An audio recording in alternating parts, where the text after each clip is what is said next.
नमस्कार, आप देख रहे हैं चैनल न्यूज। मैं नैन्सी प्रजात। देखते हैं सुबह की 10 ताजा खबरें। दिल्ली के स्कूलों में भी पहुंचा हिजाब विवाद। दिल्ली में सरकारी स्कूल की एक छात्रा द्वारा हिजाब उतारने को कहे जाने का आरोप लगाए जाने के एक दिन बाद बृहस्पतिवार को उप मुख्यमंत्री मनीष सिसोदिया ने कहा कि इस तरह के कोई प्रतिबंध नहीं लगाया गया है और इससे लोग इस मुद्दे को राजनीतिकरण कह रहे हैं। सिसोदिया ने संवाददाता सम्मेलन को संबोधित करते हुए कहा है कि आम आदमी पार्टी सरकार सभी परंपराओं को सम्मान करती है और उसको स्कूलों में भी सभी धर्मों और जातियों के छात्रों के साथ गरिमापूर्ण व्यवहार किया जाता है। गौरतलब है कि मुस्तफाबाद में स्थित दिल्ली सरकार के स्कूल की एक नाबालिग छात्रा ने आरोप लगाया था कि उसे स्कूल में भी शिक्षक द्वारा हिजाब हटाने के लिए कहा गया था।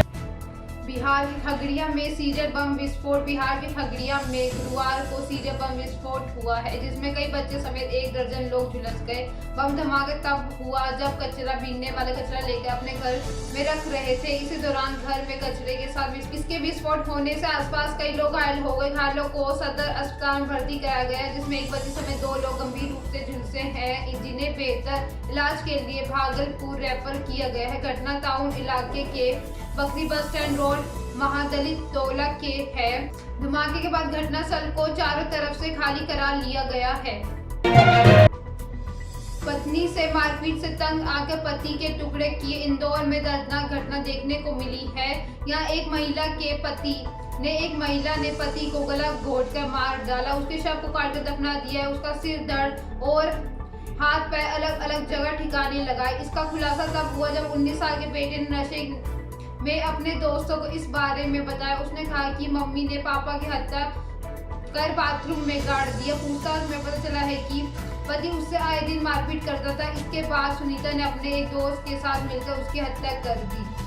महिला का 22 साल का बेटा नशे का आदी है। उसने बुधवार को नशे में अपने दोस्तों के सामने कहा कि मम्मी ने पापा को मार कर बाथरूम में गाड़ दिया। इसके बाद पुलिस को सूचना मिलता है कि गुरुवार को महिला को हिरासत में ले लिया। जानकारी के मुताबिक महिला पहले गणेश धाम कॉलोनी में रहती थी। 8 दिन पहले ही वही उमरी खेड़ा कांकड़ में रहने आई थी। उसके घर पड़ोसियों के पूछने पर उसने बाथरूम बनाने की बात कही थी।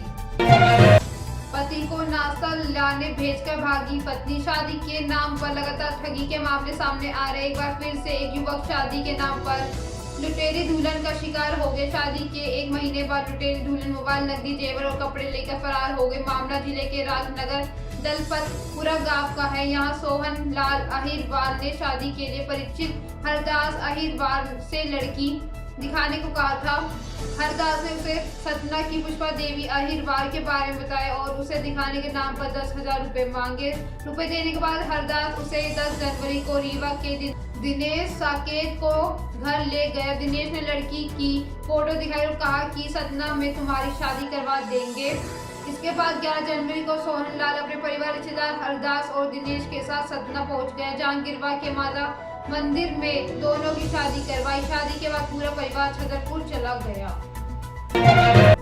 पोलैंड और हंगरी के रास्ते निकलेंगे भारतीय छात्र। रूस के हमले के बाद यूक्रेन में फंसे भारतीय छात्रों को पोलैंड और हंगरी के रास्ते से निकालने का प्रयास शुरू हो चुका है। यूक्रेन के कीव में फंसे यूपी लखीमपुर के मेडिकल छात्र ऋषभ गोयल वहां का आंखों देखा हाल सुनाया। लखीमपुर पलिया के रहने वाले ऋषभ यूक्रेन के कीव स्थित Gogo voltage national medical university के छात्र हैं। ऋषभ ने बताया कि 24 फरवरी की सुबह रूस की तरफ हमला हुआ। तब तक यूनिवर्सिटी के आसपास हालत सामान्य थे, लेकिन शाम तक कीव में धमाके होने लगे। इसके बाद यूनिवर्सिटी के छात्रों को सतर्क रहने को कहा गया। उन्होंने बताया है कि इस यूनिवर्सिटी में 1000 से ज्यादा भारतीय छात्र हैं। अलविदा जिंदगी लिखने वाले डॉक्टर का शव मिला। प्रतापगढ़ के माधाता CHC में तैनात डॉक्टर अमित सिंह का शव प्रयागराज के नाग वास्कु मंदिर के पास गंगा में पाया गया है। रविवार की रात उन्होंने पापा माऊ गंगा पुल पर अपनी कार खड़ी की और व्हाट्सएप और फेसबुक पर लिखा अलविदा जिंदगी। इसके बाद डॉक्टर अमित सिंह ने गंगा में छलांग लगा दी थी। तलाश शुरू हुई तो कार पापा माऊ पुल पर मिली, लेकिन डॉक्टर अमित सिंह का कहीं कोई पता नहीं लगा था। तभी से लगातार गोताखोर उनकी तलाश कर रहे हैं। तो डॉक्टर अमित सिंह का शव गुरुवार की देर शाम नागा वास्कु मंदिर के पास बरामद कर लिया गया है। डॉक्टर अमित सिंह ने सोशल मीडिया पर एक सुसाइड नोट भी लिखा था। उन्होंने लिखा था कि उसकी मौत के लिए माँ बाप और पत्नी जिम्मेदार है। लिखा कि माँ बाप और पत्नी की वजह से मुझे मानसिक, शारीरिक और आर्थिक क्षति पहुंची है। मैं अपने पूरे होशो हवास में ये बयान करता हूँ कि मेरी मौत के जिम्मेदार मेरा बाप, मेरी माँ और मेरी पत्नी ही है। अतुल मेरे भाई, मेरी मौत के बाद कान्हा को अपनी संभालना, कान्हा की जिम्मेदार आपकी होगी। गाजियाबाद में बाप बेटी के शव फंदे पर लटके मिले। गाजियाबाद में गुरुवार देर रात पिता पुत्री के शव फंदे से लटके हुए मिले। पेट्रोल पंप पर सेल्समैन था अमित। पुलिस के मुताबिक हापुड़ का रहने वाले 25 साल का अमित चौहान गाजियाबाद के अकबरपुर बहरामपुर गांव में पत्नी और बच्ची के साथ रहता था। वहां इंद्रपुरम में एक पेट्रोल पंप पर पेट्रोल सेल्समैन नौकरी करता था। गुरुवार रात अमित और उसकी पत्नी अलग अलग कमरे में सोए थे। शुक्रवार सुबह अमित और 1 साल की बेटी भूमिका की लाश फांसी के फंदे पर लटकी मिली।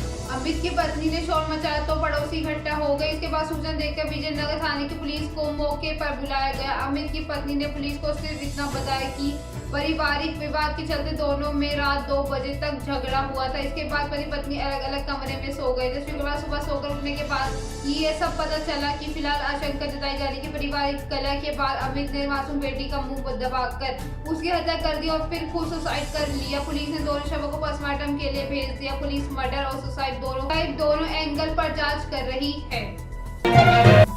दहेज में मांगा स्विमिंग पूल वाला फ्लैट। शाहजहांपुर की बेटी की शादी महाराष्ट्र के रहने वाले युवक से करीब 3 साल पहले हुई थी। शादी में बेटी के पिता ने 40 लाख रुपए खर्च किए थे, लेकिन पति को मिले दहेज में संतुष्टि नहीं थी। शादी के बाद से पति अपनी पत्नी से स्विमिंग पूल वाले फ्लैट समेत 1 करोड़ रुपए की मांग करने लगा। पत्नी ने आरोप लगाया कि पति नशीली दवाई खाकर मारपीट कर उसको भी नशीली दवाई खिलाता था, जिसके कारण उसकी कोई संतान नहीं हुई।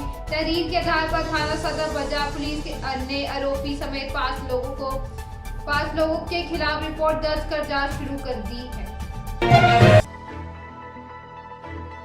जोकोविच की बादशाहत खत्म। सर्बिया के नंबर 1 खिलाड़ी नोवाक जोकोविच को दुबई ओपन के क्वार्टर फाइनल में वर्ल्ड रैंकिंग में 123वें नंबर के खिलाड़ी ने जीरी वेस्ली ने 6-4, 7-6, 7-4 से हरा दिया है। इस हार के ही जोकोविच अब वर्ल्ड नंबर 1 टेनिस खिलाड़ी नहीं रहे। अब उनकी जगह रूस के डेनियल मेदवेदेव लेंगे। जोकोविच की हार का फायदा मेदवेदेव को हुआ है, जो अब विश्व के नए नंबर के खिलाड़ी बन गए। 28 फरवरी को जब नई एटीपी रैंकिंग जारी की जाएगी तो मेदवेदेव पहले स्थान पर आ जाएंगे। जोकोविच 2020 के बाद पहली बार एटीपी रैंकिंग में पहले स्थान से बाहर हुए हैं। वे लगभग 361 हफ्तों तक विश्व नंबर के 1 बने रहे।